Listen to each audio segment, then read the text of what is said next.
হাই everyone, কি খবৰ আপোনালোকৰ? আজি মই আকৌ নতুন এটা ভিডিঅ'লৈ আপোনালোক সকলোকে স্বাগতম জনাইছোঁ। আজি বনাব লৈছোঁ চুজি আৰু নাৰিকলৰ লাড়ু। এয়া নাৰিকল কাটি ল'লোঁ, ড্ৰাই ফ্ৰুট লৈছোঁ, ড্ৰাই ফ্ৰুট আৰু চুজিখিনি ভাজি ল'লোঁ। আজি এয়া নাৰিকলো অলপ ভাজি লৈছোঁ, অলপ অলপকৈ ভাজি ৰঙচুৱা কৰিব নালাগে, জাষ্ট ভাজি ল'ব লাগে। আপোনালোকে ভাজি থাকিবলৈ নমাই লোৱা হৈছে আৰু গোটেই ড্ৰাই ফ্ৰুট চেনি লৈছোঁ 2 কাপ পানী 1 গিলাচ দি গোটেইখিনি ড্ৰাই ফ্ৰুটৰ সৈতে মিহল কৰি লোৱা হৈছে।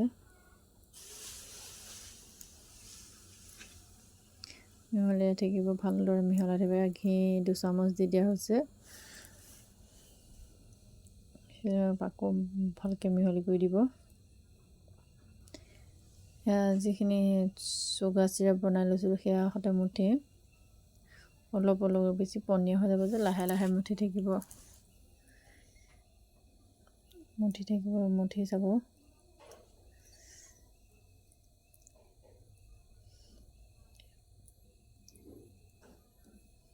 এনেকৈ মুঠি দিব, অলপ টানি টানি মুঠিব।